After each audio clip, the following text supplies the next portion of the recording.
communautarisme se sont emportés à nous montrer du doigt et à inventer quelques stupidités supplémentaires.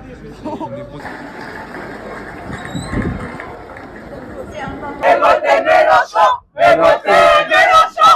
Et votez Mélenchon! Et votez Mélenchon! C'était absolument incroyable. Là, on a fait une démonstration de force, nous les Insoumis. On est 26 000 aujourd'hui à Saint-Denis. On sera encore plus nombreux dans les grandes villes de France bientôt. Ça va être des centaines de milliers de personnes qui vont venir à nos meetings, qui vont venir à nos événements et qui vont surtout distribuer notre acte, qui vont militer en fait durant toute l'année. Et c'est sûr et certain que cette fois-ci, on a la force de gagner, on a la force de changer le pays et on a la force de faire la nouvelle France.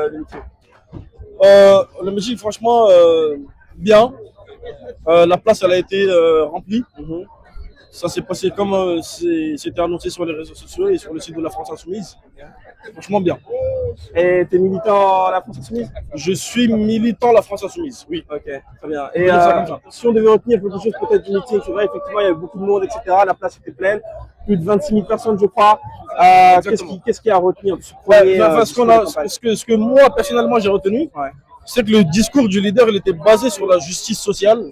Et nous, les militants, c'est ce qu'on attend. C'est ce qu'on attend depuis longtemps.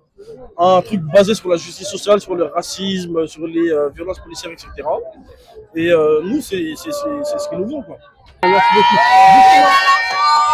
beaucoup. Mélenchon président!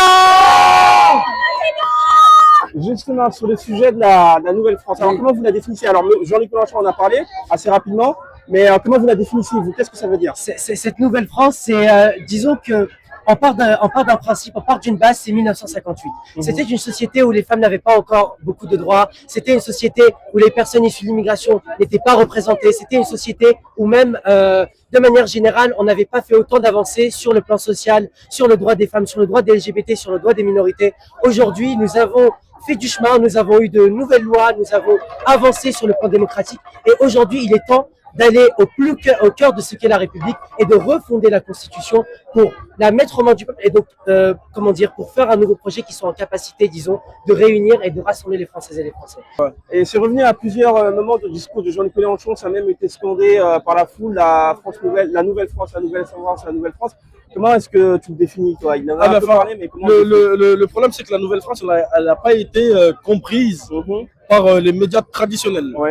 La Nouvelle France, c'est pas une histoire de couleur de peau, c'est pas une histoire de culture, c'est pas une histoire de religion. La Nouvelle France, c'est une histoire d'une France, une génération qui remplace une autre génération. C'est ça la Nouvelle France. Mais vu la propagande des médias traditionnels, on s'y attendait un peu, dès qu'il a parlé de Nouvelle France, de parler de culture, de parler de nationalité, de parler de culture, de parler de religion, etc., qui remplace une autre religion, mais c'est exactement pas ça. La Nouvelle France, c'est une génération qui remplace une autre génération. C'est ça la Nouvelle France. Et nous, ça nous va. Et sur la Nouvelle France, c'est nous. C'est nous. Ce sont les femmes, ce sont les personnes issues de l'immigration, ce sont les jeunes surtout, qui sont en fait la force vive de ces pays. C'est tout ça, c'est tout cet ensemble-là. Et c'est loin de l'imaginaire identitaire du Rassemblement national que nous refusons absolument. Justement, merci beaucoup.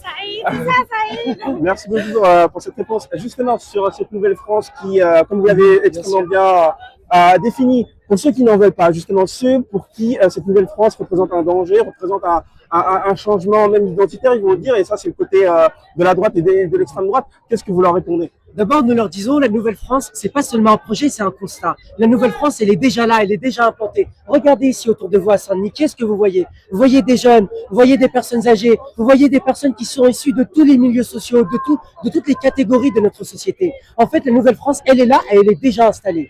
Donc, déjà sur ce point-là, on ne peut pas craindre ce qui est déjà là. Donc, il n'y a aucun, parce qu'effectivement, comme tu l'as si bien dit, ça a peut-être été mal compris de la part de l'autre côté, on va dire, de la politique et même des médias traditionnels.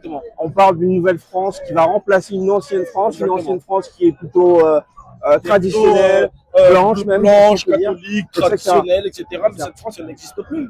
Cette France, c'est la France des années 50, des années 60. Mais depuis la fin des années 80, il y a une France qui a remplacé une autre. N'en déplaise à ceux qui sont effectivement, parce que traditionnellement conservatrices, etc. Parce que moi, mon père, par exemple, c'était un travailleur, un immigré, etc., qui est venu, qui a reconstruit la France. Mais moi, je ne suis pas la génération de mon père. Moi, je suis des années 90. Et moi, ma France, c'est pas celle de la France de mon père. Ouais. C'est ça la nouvelle France. Elle a été Une génération qui remplace. Exactement. Exactement, c'est ça. Ok. Ensuite, nous avons à leur dire que la Nouvelle-France, ce n'est pas la vision que eux ils ont. La Nouvelle-France, c'est justement une vision de partage, c'est un ensemble. C'est nous qui sommes là et qui sommes prêts à œuvrer pour un avenir en commun, pour un projet commun avec tout le monde, avec tous ceux qui ont envie de le faire. Et nous leur disons qu'il n'y a personne qui sera exclu. Au contraire, le but est d'unir les Françaises et les Français autour de notre projet. Très bien, merci beaucoup. Dernière question, à quasiment un an, jour pour jour, des élections présidentielles. Quel est votre état d'esprit? Est-ce que vous êtes extrêmement enthousiaste? Est-ce que vous avez vraiment, vous êtes vraiment optimiste par rapport aux résultats qu'on va pouvoir obtenir? Nous sommes absolument galvanisés. Là, vous l'avez vu, les gens, ils étaient chauds, ils y répondaient en fait, ils étaient là avec leurs slogans, avec leurs revendications.